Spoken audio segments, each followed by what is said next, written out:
This is a counterbalance deck, and I know that Reed Duke tried to play a land tax version of counterbalance, I think at Los Angeles, either last year or the year before. I mean, just as soon as it was unbanned, he was trying land tax decks. I don't, you know, he had like a Lightning Tutor engine. He wasn't playing a ton of land taxes, not 4 like Chris is. Yep, this is a 4 land tax, 3 scroll rack list. Oh, this is old school. So, yeah, so this is the way you do it. Yeah, you gotta be happy right now. 5 Moxes, which is one of the things that was not present in Reed Duke's list, was so much adherence to the Moxes. Moxes are part of what makes land tax so insane. If there are any land tax fans out there, you should send me a little tweet at Adrian L. Sullivan, because I am one of you. I'm still a little shocked that land tax hasn't taken off. When they unbanned it, my jaw dropped to the floor. Gerhart going to start by sacrificing a Verdant Catacombs. Is he going to suspend Ancestral Visions? What are we going to do? Deathrite, maybe?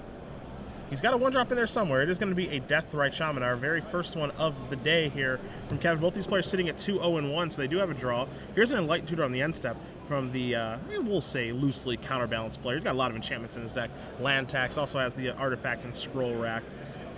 We'll see exactly. He also has Back to Basics hiding out in there, too. Jeez, oh, Pete's. Leyline of Sanctity. You saw I think we saw an Eternal Dragon, a Rest in Peace, and Shriek the Angels. This is actually fun going along with him over there, seeing what he's going to scroll through. What's he going to find with this Enlightened Tutor?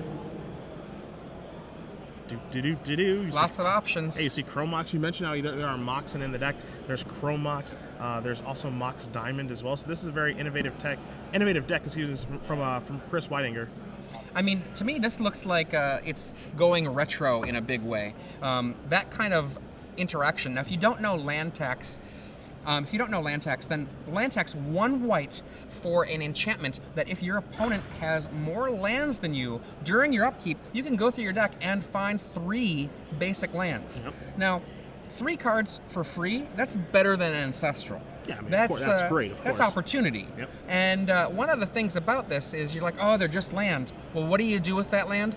It's scroll tax time, and that's Scroll Rack, where you can shove back into your deck any number of cards and draw to replace them. And that combo, utterly insane. It is going to be land tax as the choice of the day with the Enlightened Tutor there for Chris. So he's going to get some things set up here. We'll see exactly what he's going to do. Deathrite Shaman just in play for Kevin. Chris going to draw. He's going to play a land tax. Will he play a land? He's not going to. So, Kevin, are you going to play a land? Do you care about a land tax being activated? Polluted Delta says yes. I am going to play a land, and I do not care. So let's see what he's going to search for here. It's going to be a Bayou. 1, 2, and 3. Don't know if we're going to see a Maelstrom Pulse. Maybe it's going to be a Shardless Agent. Potentially Liliana of the Veil. A lot of options at 3 mana for this deck.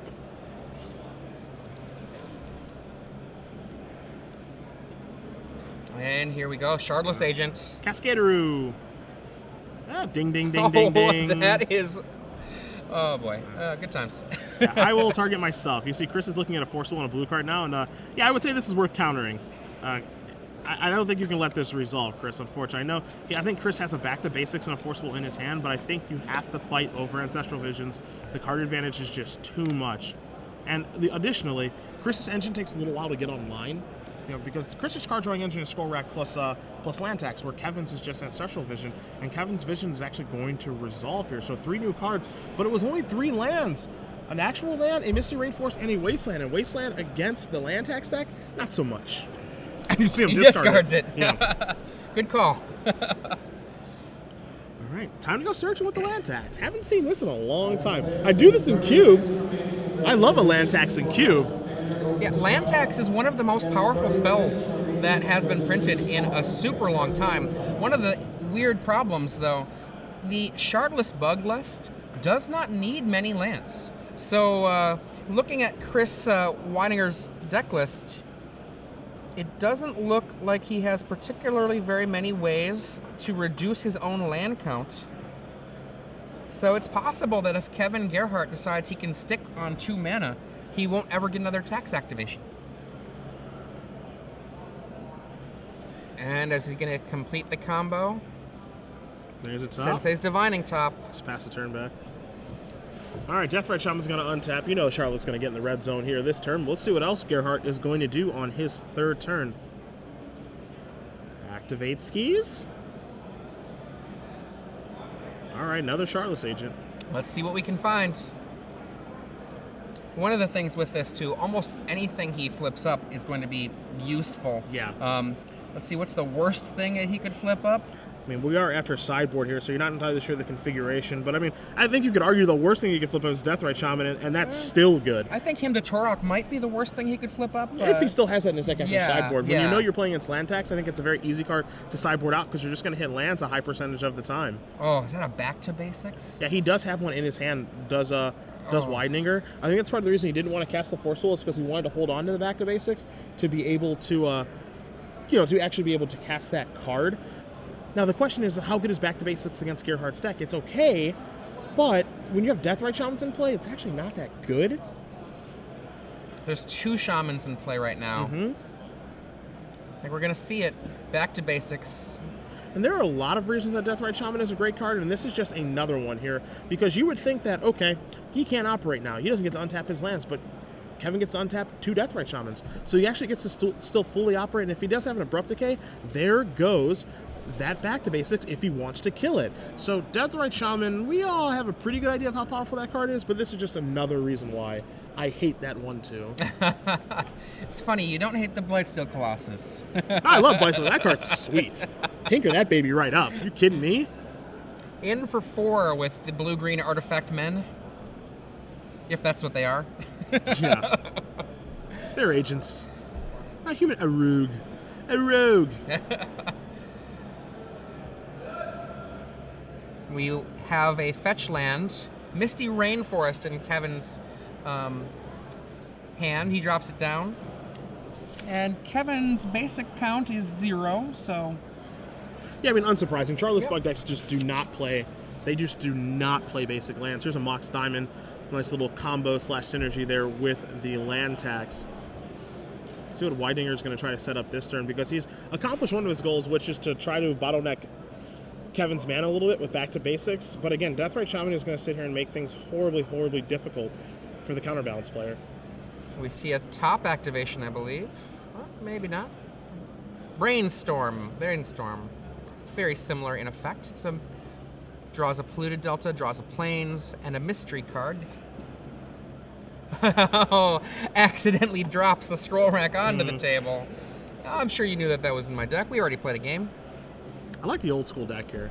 I just like the old. I wish I would have been around for scroll rack plus land tax. Oh man, I played against Patrick Chapin like endless games with him having scroll tax in his deck, and he was playing basically Boros. Like he was playing aggro deck, and he was like had Curse Scroll and Scroll Rack. And he was like, activate Curse Scroll. Okay, yeah. Naming planes. I'm like, yeah. Hit. Yep, I hit. How did I manage to hit? Yeah, definite hit. Only Patrick Chapin could find a way to put a card drawing engine like Scroll Rack and land tax into an aggressive deck. Yeah, you know what's funny is that it was when he's collaborating with Eric Taylor, another man from the past, but those two Michiganders, big deck brewers, even back in the late 90s. All right, Chris's resolve, some top activations. Look like he might be going to the Scroll Rack land now. Is it about that time? Not just yet. Yeah, I'm not sure. One way, the other way, 2 ways. All right, let's look again. Force Will among those cards there for Chris. Chris Weidinger, 12 life. That sounds like a lot until you start realizing that the Shardless agents are chopping away a third of that. And Deathrite Shamans can be used to create mana so that he could go eat a land, make a black mana, use the black mana to eat Ancestral Visions or Enlightened Tutor or Brainstorm. That's 6 damage, basically right now. Mm-hmm.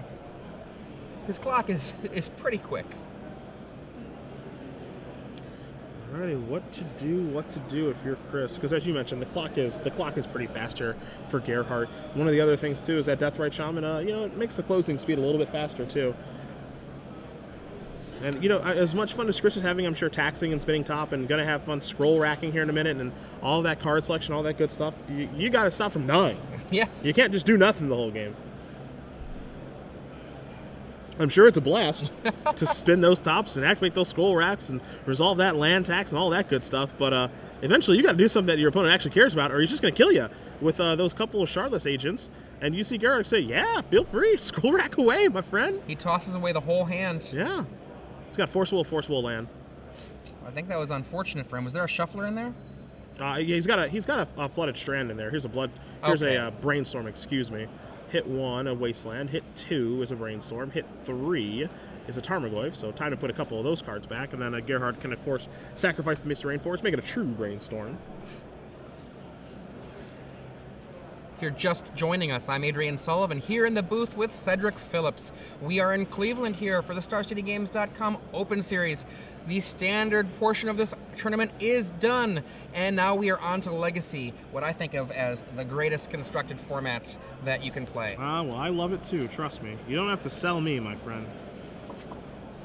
Gerhart going to make that the true Brainstorm, of course. He's going to sacrifice the old Misty, get himself an Underground Sea, and after he is done shuffling, presenting his deck, he will untap some of his permanents, but not all of them. Deathrite Shaman going to go active. Looks like he's going to use that land. He's going to Abrupt Decay that back to basic. So it looks like he is going to untap all of them. I would not force of will that, Chris, and he's not going to. So 7 permanents will untap here for Gerhart. He'll take a draw step and keep moseying right along. You really just have to like the efficiency and the power level of this deck. Just it just does a little bit of everything, but it does everything pretty well. Yeah. You know, that's part of the nice thing about it, is that it just does a lot of different things pretty well. Shardless Agent, really, to me, it makes Bloodbraid Elf look a little sad. Okay. And that's Bloodbraid Elf, you know? Yeah. Like, 3 mana is such an absurdly less amount of mana than 4. Yeah. It's kind of surprising too, because I remember when Jerry had played this deck for the first time, saying, I'm going to play Shardless Agent. You know, look at that card. It's like a Cascade. I mean, obviously a very powerful mechanic, but how good is that card really? And the answer is very. Yes. Unfortunately or unfortunately, depending on what side you're on, you know, it's blue, so it can be removed to Force of Will. You can put Ancestral Visions in your deck. There's just a lot of different things you can do. And at the end of the day, Bloodbraid Elf, as powerful as a card as that is, it's red and green. It's not blue and green. That was one of the things I know that some people complained about. They're like, really? Did blue need this card? Yeah, right. Come on. They had Ardent Plea. Come on. Give them just a bad Cascader. Let the Gruul players have their fun. Yeah. So here's a top activation. Weidinger is going to sacrifice Flooded Strand. He's going to go down to 7, but I mean, he's basically staring lethal in the face next turn. Deathrite Shaman activations plus 2 more attacks from those Shardless Agents. Again, just because they're 2/2s, well, I mean, that's relevant. That's damage. That's all of those things. So you see Weidinger's going to sacrifice, and I'm not sure what he can find to get himself out of the situation. You know, the things I think of are cards like Supreme Verdict, Terminus. I think he has Entreat the Angels in his deck as well. He does have Entreat. Wow. Got a lot of one-ofs in his deck. Yeah, he has a lot of one-ofs. Looking over his deck list, it's kind of hard to decipher his outs in this situation. Well, he has a Terminus in the sideboard, which perhaps has found its way into the main. Okay. There are a lot of one-ofs. Give me a second to go through them all. Wow, no Supreme Verdict. A Moat is not enough, I don't think. He's got a top activation on the stack here. He found an Enlightened Tutor, a Counterbalance, and a Brainstorm. Not sure how if any of those cards actually do help in this situation. You know, he does get to see a lot of cards, but if he were to activate the top draw card, cast an Enlightened Tutor, put a card on top of his deck, I'm not even sure, you know, he Enlightened Tutors for, I'm not really sure what is great in this situation. I don't know if he has like an Engineered Explosives. And if he did, he wouldn't even be able to efficiently draw it, I don't think. He's got 1 Engineered Explosives in his sideboard, which I wouldn't be unsurprised to see brought in, but I think he just does not have enough mana to do everything he needs to do. Yeah, because I'm trying to look at the mana here and how the turn can play out is, you know, he cast Enlightened Tutor with the Plains, for example, puts a card on top of his deck, Scroll Rack costs 1 mana to activate, correct? Yes. So, you know, then he draws the Engineered Explosives, but now he's using an Island and a Plains, so he's only got 2 mana left over. Set EE for 1 mana short from actually blowing up those Deathrite Shaman. Now, unless there's some sort of card that we've overlooked to get him out of this situation for the Enlightened Tutor, we're going to find out, as Gerhart says, Enlightened Tutor is just fine. So, tutor away. Energy Field? Is he still dead, or are there enough things? There's enough things for Gerhart to eat that he's still dead. Yeah, that's the issue. I think he actually needs to assemble Energy Field plus Rest in Peace, which there's not enough mana for. Yeah. He gets to see a lot of cards turn. He doesn't get to do every single thing that he wants to. And he has brought Energy Field to the forefront. But as you do see Deathrite Shaman on the screen, it's not damage, it's life loss. Of course it's life Yep. loss. Why wouldn't it be life loss? Why wouldn't it be perfect in every situation always? Look, I'm not going to make any secret or any bones about it. I do not like this card. I'm not going to act like I do, because I don't. You know what? I think that you must really like Standard then, because he's kind of crappy in I Standard. love that it's bad in Standard so much. It's so nice. If it was good in Standard, I don't know what I would do. I was talking to Hélène Bergeau, and she said that they were going to bring fetch lands back into Standard in the next set, just because of you. Oh, okay. Okay, well, fair enough. There's an energy field. So he's going to get the energy field and says, prevent all damage to you from sources you do not control. Again, damage, not life loss. So Weidinger can activate Scroll Rack. He can put a card back, which is going to put another Scroll Rack back, bring up energy field to his hand, cast energy field, and I think what Kevin's going to do is he's just going to say, that's fine with me. Take a look at the graveyard. Yeah, take a look at the graveyard. You have 2 Enlightened Tutors. You got a Brainstorm. You got an Abrupt Decay and a Brainstorm and a Visions over there. So you're looking at 6 total cards, and I don't think that Gerhart really cares all that much. You see that you're dead on the board, right? Yeah. I think that's what he just said. Yeah, yeah. You see that you're dead, right? See, this is life loss, and that is going to do it. There we go. Kevin Gerhart is going to defeat Chris Weidinger 2-0. Going to move Charlotte's Bug up to 3-0-1, while Weidinger is going to move to 2-1-1 with his counterbalance deck. Gerhart, again, a player who has multiple top 8s on the Open Series, actually has top 8'd with Shardless Bug in Legacy as well, so we'll see if he can keep it going. His brother, he top 8'd yesterday, Ryan Gerhart, playing green-white aggro, so we'll see if Kevin can get 1-2 here. Both these guys, hometown guys living in Brunswick, Ohio, about 35 minutes away from here. Right. And I mean, I have to imagine that Kevin is feeling like he has to show his brother, look, you aren't the king of the day. You're not the king of the weekend. I'm going to show you up. I feel like that's that sibling rivalry thing that often happens at these events. And he's the older brother, too. Oh, yeah. And he's the one with more top 8s, too. So this is how things only do break down.